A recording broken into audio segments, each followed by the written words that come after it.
Hello friends, today I am here to show you the most common type of thermocouples that are used around.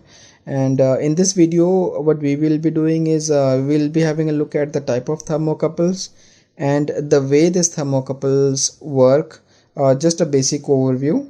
And we will try to take a teardown of one of the thermocouples to have a look what's actually inside. Today the various type of thermocouples that I have is this. First, on the top right is the probe type thermocouple. This is basically a long probe that we have.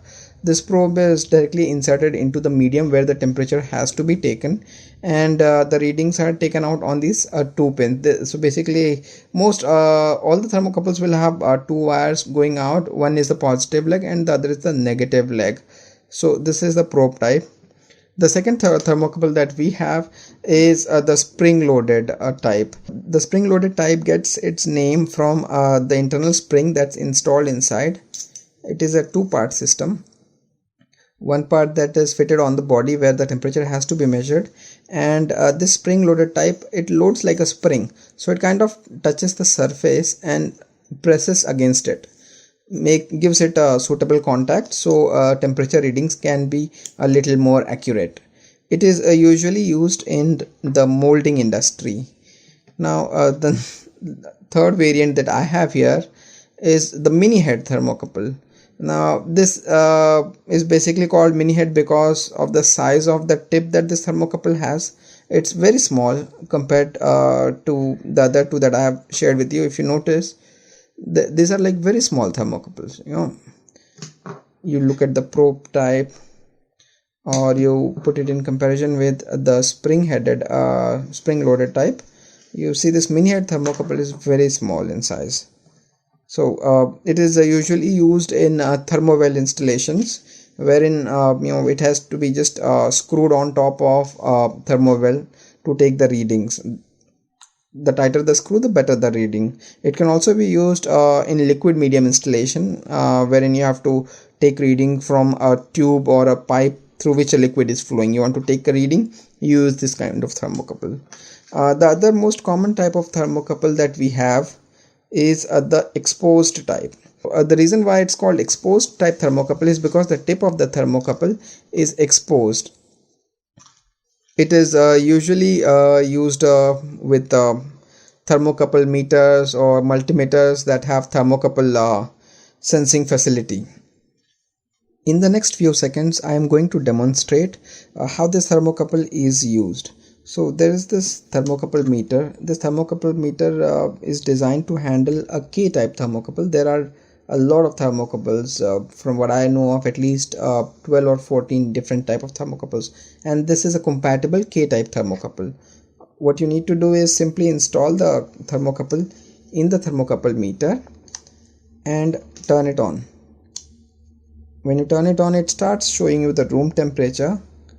All you need to do is just use a matchstick and lit the tip of the thermocouple.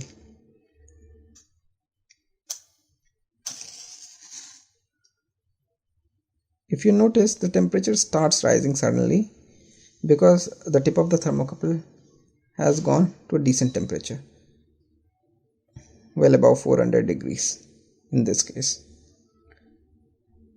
Now, how did this actually happen?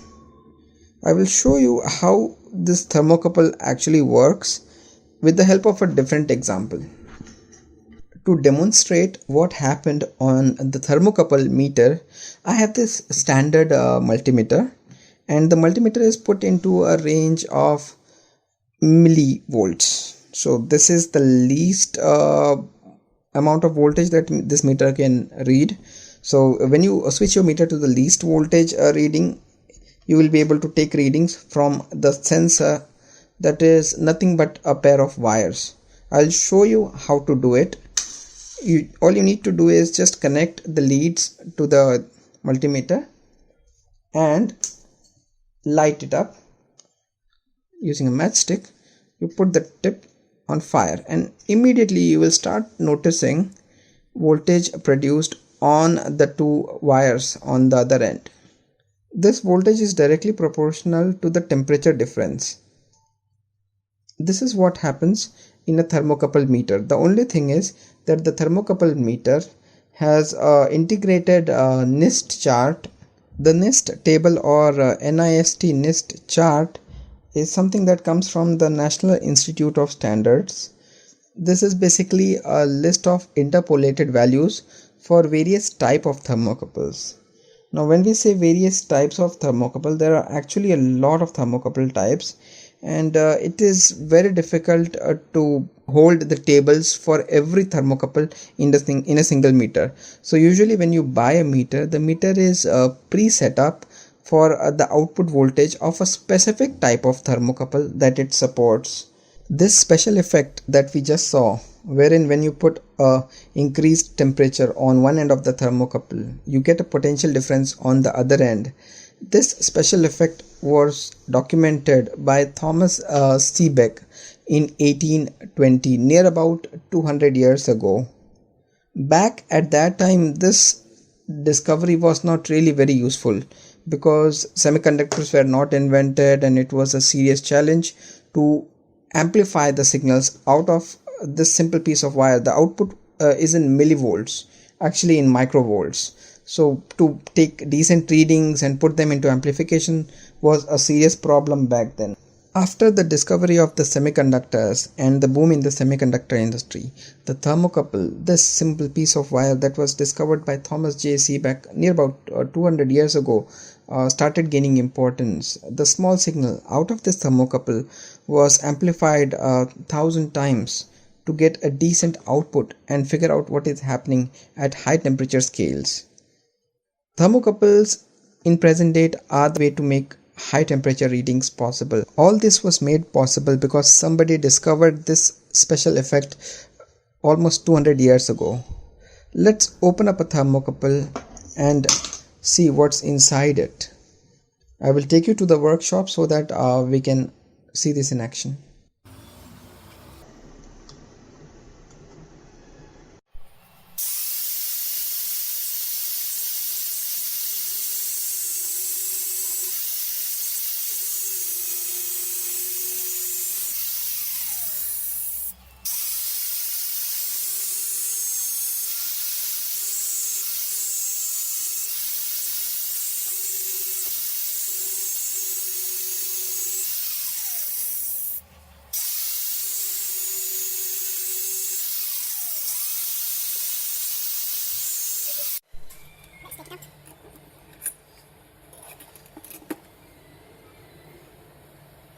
We are back from the workshop, and I have this thermocouple that we have cut into pieces. Let me focus it so that you can look at it in detail. Okay, so you can see the two wires inside it. This is the outer shielding called the sheet, and there is brass that is melted on the junction, and this braid of wires that you see, these are basically wires from the shielding on the top of the thermocouple. So this is what a thermocouple is: an empty tube with a wire completely shielded going straight to the tip of the thermocouple, and the thermocouple tip is filled with molten metal, usually high temperature metal, because the tip has to go through a lot of temperature cycle, and this has to be a decent material to withstand that temperature. You don't have to have a very long wire to take thermocouple temperature readings. A small piece of wire is sufficient enough to give the very same reading that you will get from a meter long wire. I will demonstrate this by cutting this wire, and then we'll see if it still works. I have a cutter here. Let's cut this wire.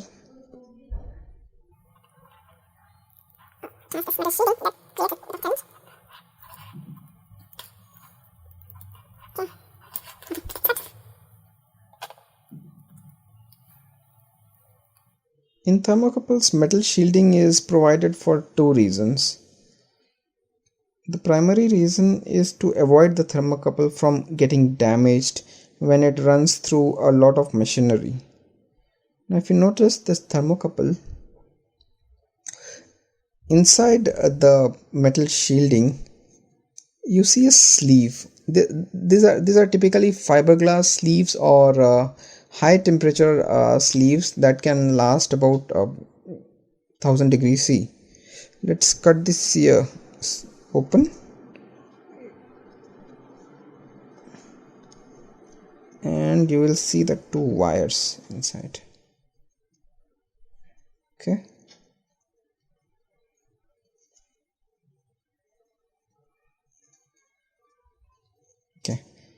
so these are the two wires.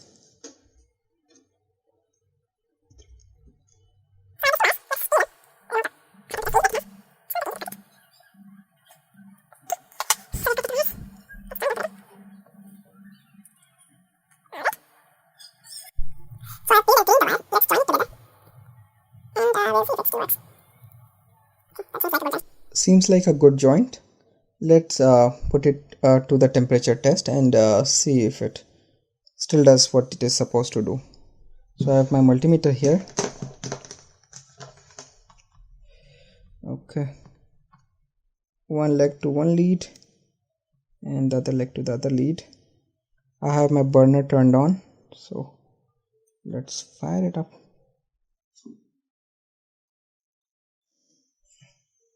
So if you notice, when we start heating the tip, it immediately starts showing voltage. So the junction is still functional and active without any problem. Thank you for sticking by throughout the video. In the next video, we will show you how the thermocouple calculations work. It seems like a very easy thing that you plug a thermocouple into the meter and the meter displays the temperature. But there are a lot of complicated things that go in the background to give you a proper temperature reading. So please stay tuned. Thank you for watching. Please do share, like and subscribe. Thank you.